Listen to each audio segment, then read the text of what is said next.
الحمدللہ رب العالمین والصلاة والسلام علی سید الانبیاء والمرسلین اما بعد فاعوذ باللہ من الشیطان الرجیم بسم اللہ الرحمن الرحیم۔ بیاں ہو کس زبان سے مرتبہ صدیق اکبر کا، ہے یار غار محبوب خدا صدیق اکبر کا، خدا اکرام فرماتا ہے اتقا کہہ کر قرآن میں، کریں پھر کیوں نہ اکرام اتقیا صدیق اکبر کا۔ ہوئے فاروق و عثمان و علی جب داخل بیعت، بنا فخر سلاسل سلسلہ صدیق اکبر کا۔ علی ہیں اس کے دشمن اور وہ دشمن علی کا ہے، علی ہیں اس کے دشمن اور وہ دشمن علی کا ہے۔ جو دشمن عقل کا دشمن ہوا صدیق اکبر کا، لٹایا راہ حق میں گھر کئی بار اس محبت سے، کہ لٹ لٹ کر حسن گھر بن گیا صدیق اکبر کا۔ آج الحمدللہ جامعۃ المدینہ فیضان السنت میں ہر سال کی طرح اس سال بھی الحمدللہ حضرت سیدنا صدیق اکبر رضی اللہ تعالیٰ عنہ کے عرس کے سلسلے میں محفل کا اور کمپٹیشن کا مقابلے کا انعقاد کیا جاتا ہے۔ الحمدللہ اسی کی ایک کڑی آج ہم 2025 12 دسمبر کے اندر ہیں موجود، اور آج الحمدللہ حضرت سیدنا صدیق اکبر رضی اللہ تعالیٰ عنہ کے عرس کے سلسلے میں 2 مقابلوں کا انعقاد کیا گیا تھا۔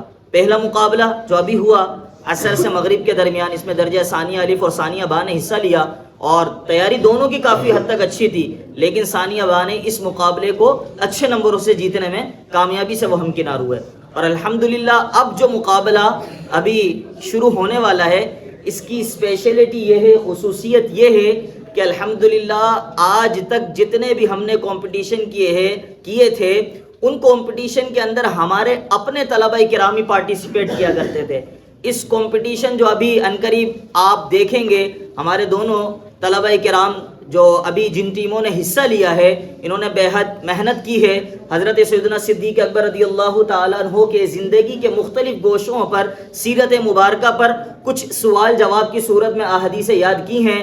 اس کی اسپیشلٹی یہ ہے کہ الحمدللہ اس مقابلے کے اندر ہمارے جامعۃ المدینہ کوٹری کے طلبہ کرام بھی آج حاضر ہوئے ہیں۔ تو فرسٹ آف آل ہم لوگ ان کا دل سے شکریہ ادا کرتے ہیں کہ ماشاءاللہ ان کے ناظم صاحب الہی جتوئی صاحب نے، انہوں نے ہماری دعوت کو قبول کیا اور اپنے طلبہ کرام کو اس مقابلے کے اندر نہ صرف بھیجا، ماشاءاللہ سے وقت سے پہلے آنے میں ماشاءاللہ کامیاب ہو گئے ہیں۔ چلیں دیکھتے ہیں کہ جامعۃ المدینہ فیضان سنت کے طلبہ کرام اور جامعۃ المدینہ کوٹری کے طلبہ کرام نے حضرت سیدنا صدیق اکبر رضی اللہ تعالیٰ عنہ کی سیرت کے الگ الگ مختلف گوشوں پر جو تیاری کی ہے، ان کو احادیث مبارکہ کی صورت میں یاد کیا ہے۔ اس مقابلے کے اندر دیکھتے ہیں کہ کس کی زیادہ احسن انداز میں تیاری ہے، وہ اس مقابلے کو جیتنے میں کامیابی سے ہمکنار ہوتے ہیں۔ چلیں بلا تاخیر مقابلے کی طرف بڑھتے ہیں۔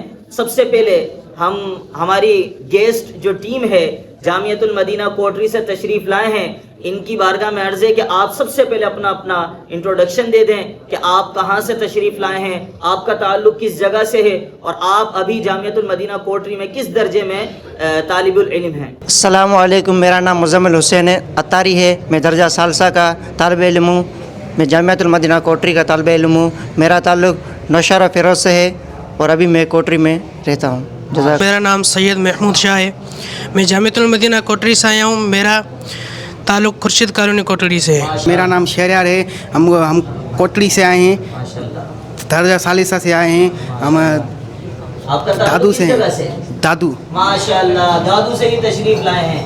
میرا نام شعیب اتاری، میں درجہ ثالثہ کا طالب علم ہوں۔ الحمدللہ میں ایک گاؤں سے آیا ہوں، کوٹری کے ایک گاؤں سے آیا ہوں، اور محمد خان شورو سے آیا ہوں۔ میرا نام نعیم احمد، درجہ ثالثہ جامعۃ المدینہ کوٹری۔ میرا نام محمد ریحان اتاری اور میرا تعلق ٹنڈو جام سے۔ میرا نام محمد نافع اتاری ہے اور میں درجہ ثالثہ کا کوٹری جامعہ میں طالب علم ہوں، اور میں کوٹری مین سٹی سے تعلق رکھتا ہوں۔ میرا محمد موسیٰ علیہ نام ہے، میں درجہ ثالثہ جامعۃ المدینہ میں پڑھتا ہوں، میں دادو سے۔ میرا نام صدورو اور جامعۃ المدینہ کوٹری میں پڑھتا ہوں، درجہ ثالثہ، میرا تعلق دادو سے ہے۔ محمد فیضان سجاد ہے، میرا تعلق حیدرآباد سے، میں جامعۃ المدینہ فیضان سنت کا طالب علم ہوں۔ محمد حارث علی ہے اور میں درجہ ثالثہ کا طالب علم ہوں، اور میرا تعلق حیدرآباد سے ہے۔ عبدالسبحان ہے، میرے والد صاحب کا نام محمد وقار ہے اور میرا تعلق حیدرآباد سے ہے۔ محمد آریان بن سہیل خان ہے، میرا تعلق حیدرآباد سے ہے اور میں درجہ ثالثہ فیضان سنت کا طالب علم ہوں۔ محمد فریان ہے، میرے والد کا نام محمد فہیم، میرا تعلق حیدرآباد سے ہے۔ محمد زنین ہے، میں جامعۃ المدینہ فیضان سنت نتیب آباد 8 نمبر کا درجہ ثالثہ کا طالب علم ہوں، میرا تعلق حیدرآباد سے۔ محمد زمان بن محمد اقبال ہے اور میں درجہ ثالثہ الف فیضان جامعۃ المدینہ فیضان سنت کا طالب علم ہوں۔ محمد طہا بن حبیب الرحمان ہے، میں فیضان سنت نمبر 8 میں پڑھتا ہوں اور میرا تعلق حیدرآباد سے ہے۔ تو میرا نام محمد عمار ہے اور میں جامعۃ المدینہ 8 نمبر فیضان سنت کا درجہ ثالثہ کا طالب علم ہوں۔ ماشاءاللہ تعارف مکمل ہوا، چلیں باقاعدہ مقابلے کا آغاز کرتے ہیں۔ سب سے پہلے طریقہ سماعت فرما لیں جی۔ جامعۃ المدینہ کوٹری کے طلبہ کرام اور جامعۃ المدینہ فیضان سنت کے طلبہ کرام 40 احادیث مبارکہ حضرت سیدنا صدیق اکبر رضی اللہ تعالی عنہ کی سیرت پہ ماشاءاللہ تیاری کی ہے۔ دونوں ٹیموں سے سوالات کیے جائیں گے، آپ کسی بھی اپنے ٹیم کے ممبر کو ڈیسائیڈ کیجئے گا کہ وہ سوال کا جواب دیں، اور ایک بات یہاں پر یاد رکھیے گا، ایک بات جس کو ڈیسائیڈ کر لیں دیکھ کے کیجئے گا، جن کو جواب احسن انداز میں آئے وہی جواب دیں۔ چلیں مقابلے کا باقاعدہ آغاز کرتے ہیں۔ جامعۃ المدینہ کوٹری سے پہلا سوال ہے، یہ بتائیے عتیق کون ہیں؟ کن شخصیت کو عتیق فرمایا گیا ہے؟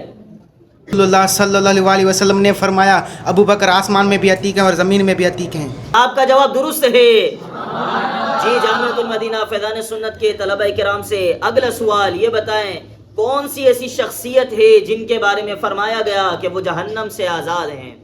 رسول اللہ صلی اللہ تعالیٰ علیہ وآلہ وسلم نے فرمایا انت عتیق اللہ من النار، یعنی اے ابو بکر تم اللہ پاک کی طرف سے دوزخ سے آزاد شدہ ہو۔ ماشاءاللہ، دنیا کے اندر جہنم سے آزادی کا پروانہ جن شخصیت کے حصے میں آیا وہ حضرت سیدنا ابو بکر صدیق رضی اللہ تعالیٰ عنہ ہیں۔ آپ کا جواب درست ہے ماشاءاللہ۔ ایک سوال دونوں ٹیموں سے کر لیا گیا ہے، دونوں کا جواب درست ہے۔ بڑھتے ہیں اگلے سوال کی جانب۔ کوٹری اگلا سوال، یہ بتائیے کہ حضور علیہ الصلوۃ والسلام نے جب کسی اور کے بارے میں سنا کہ امامت کر رہے ہیں تو کیا حکم ارشاد فرمایا؟ حضور نبی کریم صلی اللہ تعالیٰ علیہ وآلہ وسلم حالت مرض وفات میں جب کسی اور کے بارے میں سنا تو وہ امامت کرا رہے ہیں تو حضور نبی کریم صلی اللہ تعالیٰ علیہ وآلہ وسلم نے حجرہ اقدس سے اپنا سر مبارک باہر نکال کر غضبناک لہجے سے فرمایا کہ حضرت لوگوں کو نماز حضرت ابو بکر صدیق پڑھائیں گے۔ آپ کا جواب درست ہے۔ بڑھتے ہیں اگلے سوال کی جانب۔ یہ بتائیے کہ حضور علیہ الصلوۃ والسلام نے کسی کو خلیل کیوں نہیں بنایا؟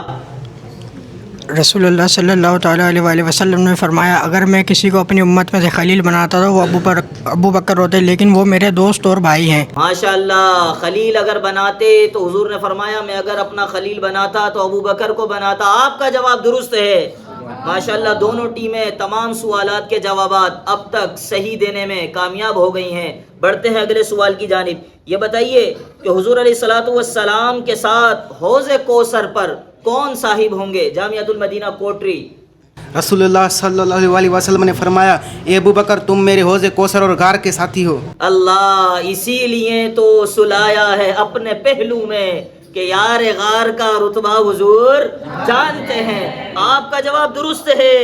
بڑھتے ہیں اگلے سوال کی جانب۔ یہ بتائیے کہ انبیاء و مرسلین کے بعد کون ہیں جو سب سے افضل ہیں؟ رسول اللہ صلی اللہ تعالیٰ علیہ وسلم نے ارشاد فرمایا نبی اور رسولوں کے علاوہ سورج کسی ایسے شخص پر طلوع اور غروب نہیں ہوا جو ابو بکر سے افضل ہو۔ آپ کا جواب درست ہے۔ اگلا سوال یہ بتائیے کہ اللہ تبارک و تعالی نے حضور علیہ الصلوۃ والسلام کو کن سے مشورہ کرنے کا حکم فرمایا؟ رسول اللہ صلی اللہ علیہ وسلم نے فرمایا جبریل میرے پاس آئے اور کہا کہ اللہ پاک آپ کو ابو بکر سے مشورہ کرنے کا حکم فرماتا ہے۔ ماشاءاللہ، ابو بکر سے مشورہ کرنے کا حکم ارشاد فرماتا ہے رضی اللہ تعالیٰ عنہ۔ آپ کا جواب درست ہے۔ بڑھتے ہیں اگلے سوال کی جانب۔ یہ بتائیے کس موقع پر حضرت عمر رضی اللہ تعالیٰ عنہ نے کبھی بھی حضرت ابو بکر صدیق رضی اللہ تعالیٰ عنہ سے آگے نہ بڑھنے کا اعتراف کیا؟ وہ کون سا موقع تھا؟ حضرت عمر مسلمانوں کے دوسرے خلیفہ حضرت عمر فاروق اعظم رضی اللہ تعالیٰ عنہ نے فرمایا کہ ایک روز حضور صلی اللہ تعالیٰ علیہ وسلم نے غزوہ تبوک کے موقع پر ایک دن ہمیں صدقہ کرنے کا حکم فرمایا۔ اتفاق سے اس وقت میرے پاس کثیر مال موجود تھا۔ میں نے سوچا کہ اگر میں کسی دن ابو بکر سے آگے بڑھ سکتا ہوں تو وہ دن آج ہی ہے۔ حضرت عمر فاروق اعظم رضی اللہ تعالیٰ عنہ اپنے گھر کا اپنا آدھا مال لے کر بارگاہ رسالت میں حاضر ہو گئے. حضور صلی اللہ تعالیٰ علیہ وسلم نے پوچھا اپنے گھر والوں کے لیے کیا چھوڑ آئے ہو؟ حضرت عمر رضی اللہ تعالیٰ عنہ نے عرض کی ان کے لیے آدھا مال اپنے گھر میں ان کے لیے آدھا مال چھوڑ آیا ہوں. اس کے بعد حضرت ابوبکر صدیق رضی اللہ تعالیٰ عنہ بارگاہ رسالت میں حاضر اپنا تمام مال لے کر حاضر ہوئے. حضور صلی اللہ تعالیٰ علیہ وسلم نے دریافت فرمایا کہ اپنے گھر والوں کے لیے کیا چھوڑ آئے ہو؟ حضرت ابوبکر صدیق رضی اللہ تعالیٰ عنہ عرض گزار ہوئے ان کے لیے اللہ اس کے رسول کو چھوڑ آیا ہوں. حضرت عمر فاروق اعظم رضی اللہ تعالیٰ عنہ فرماتے ہیں کہ یہ دیکھ کر میں سمجھ گیا کہ میں کسی معاملے میں حضرت ابوبکر صدیق رضی اللہ تعالیٰ عنہ سے آگے نہیں بڑھ سکتا. ماشاء اللہ اپنے گھر والوں کے لیے اللہ اور اس کا رسول صلی اللہ تعالی علیہ وسلم چھوڑ کر آیا ہوں. آپ کا جواب درست ہے. ماشاء اللہ اب تک سوالات جتنے کیے گئے ہیں دونوں ٹیمیں برابر چل رہی ہیں. پوائنٹس ٹیبل یہی کہہ رہا ہے کہ کوئی بھی ٹیم ابھی تک ایسا سوال نہیں کیا گیا اب تک جواب نہ آتا ہو. بڑھتے ہیں اگلے سوال کی جانب. یہ بتائیے امت کے حال پر سب سے زیادہ مہربان کون؟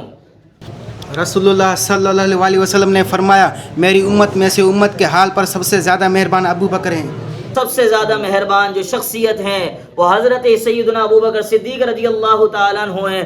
آپ کا جواب درست ہے. اگلا سوال یہ بتائیں کن کی غلطی زمین پر ناپسند ہے؟ رسول اللہ صلی اللہ تعالیٰ علیہ وآلہ وسلم نے فرمایا اللہ پاک جو آسمان کا مالک ہے وہ اس بات کو ناپسند فرماتا ہے کہ ابو بکر زمین پر کوئی غلطی کریں. ماشاء اللہ ماشاء اللہ آپ کا جواب بھی درست ہے. بڑھتے ہیں اگلے سوال کی جانب. یہ بتائیے کہ بلا حساب جنت میں داخل کرنے والے اوصاف کے بارے میں کیا فرمایا ہے؟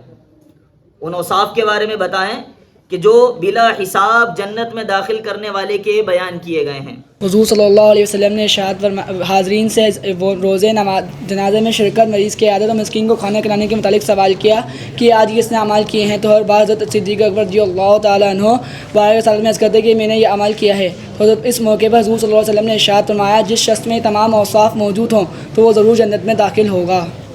ماشاء اللہ آپ کا جواب درست ہے. بڑھتے ہیں اگلے سوال کی جانب. یہ بتائیں مردوں میں حضور علیہ الصلوۃ والسلام کے نزدیک کون پیارا ہے؟ رسول اللہ صلی اللہ علیہ وآلہ وسلم سے عرض کی گئی یا رسول اللہ صلی اللہ علیہ وسلم آپ کو لوگوں میں سب سے محبوب کون؟ فرمایا عائشہ. پھر عرض کی گئی یا رسول اللہ آپ کو مردوں میں سب سے محبوب کون؟ فرمایا کہ ابو بکر صدیق رضی اللہ تعالیٰ. ماشاء اللہ مردوں میں سب سے زیادہ محبوب جن شخصیت کو فرمایا گیا وہ حضرت سیدنا صدیق اکبر رضی اللہ تعالیٰ عنہ. آپ کا جواب درست ہے. بڑھتے ہیں اگلے سوال کی جانب. یہ بتائیے کہ وہ کون دو صاحبان تھے جن کی غیر موجودگی میں حضور صلی اللہ تعالیٰ علیہ وسلم نے ان دونوں کی طرف سے تصدیق فرمائی؟ ان دو ہستیوں کا بتائیں. نماز فجر کے بعد حضور صلی اللہ علیہ وسلم نے لوگوں کی طرف متوجہ ہوئے اور ارشاد فرمایا کہ ایک شخص گائے کو ہانک کر لے جا رہا تھا کہ اچانک اس پہ سوار ہو گیا پھر اسے مارا. کوئی گائے نے کہا کہ ہمیں اس سواری کے لیے پیدا نہیں کیا گیا بلکہ ہمیں تو اس سواری یعنی کھیتی باڑی یعنی ہل چلانے کے لیے پیدا کیا گیا ہے. تو حاضرین نے کہا سبحان اللہ. گائے نے کلام کیا. اس مجلس میں حضرت ابوبکر عمر رضی اللہ عنہ موجود نہ تھے. اس کے باوجود رحمت عالم صلی اللہ علیہ وسلم نے ارشاد فرمایا اس بات پر میں بھی ایمان لاتا ہوں اور اس بات پر ابوبکر عمر رضی اللہ عنہ بھی ایمان لاتے ہیں. ماشاء اللہ جواب بڑا ضرور تھا لیکن بہت اچھے انداز میں جامعۃ المدینہ فیضان سنت کے طلبہ کرام کی تیاری ہے. آپ کا جواب درست ہے. یہ بتائیے صدیق اکبر رضی اللہ تعالی عنہ کی نیکیوں کا حال بیان کریں. حضرت عائشہ رضی اللہ تعالیٰ عنہ کا بیان ہے کہ حضور نبی کریم صلی اللہ تعالیٰ علیہ وآلہ وسلم میرے گود میں آرام فرما رہے تھے تو میں نے عرض کی یا رسول اللہ کوئی ایسا شخص ہے جس کی نیکیاں آسمان کے تاروں کے برابر ہے؟ تو آپ صلی اللہ تعالیٰ علیہ وآلہ وسلم نے فرمایا کہ جی ہاں حضرت عمر رضی اللہ تعالیٰ عنہ کی نیکیاں آسمان کے تاروں کے برابر ہے. تو حضرت عائشہ رضی اللہ تعالیٰ عنہ دوبارہ عرض کیا یا رسول اللہ میرے والد حضرت ابو بکر صدیق کا نیکیوں کا کیا حال ہے؟ تو آپ نے فرمایا حضرت عمر رضی اللہ تعالیٰ عنہ کی تمام نیکیاں حضرت ابو بکر صدیق کی ایک نیکی کی مثل ہے. عمر کی تمام نیکیاں ابو بکر کی نیکیوں میں سے ایک نیکی کی مثل ہیں. آج جو جاتے ہیں حج و عمرے پہ وہ بخوبی جانتے ہیں غار ثور 1-2 فٹ نہیں کم و بیش 2490 فٹ کی بلندی پر ہے اور اس وقت آج تو راستہ جو ہے وہ ہموار کر دیا گیا ہے، مکے کے سنگلاخ پہاڑ ہیں، وہاں پتھریلی زمین ہے، اپنے کندھوں پر جن شخصیت کو لے کر حضور اکرم صلی اللہ تعالی علیہ وسلم کو نہ صرف اپنے کندھوں پر سوار فرمایا بلکہ 2490 فٹ کی بلندیوں پر لے کر گئے، وہ کوئی اور نہیں مسلمانوں کے پہلے خلیفہ حضرت سیدنا ابوبکر صدیق رضی اللہ تعالیٰ عنہ ہیں۔ آپ کا جواب درست ہے، ماشاءاللہ۔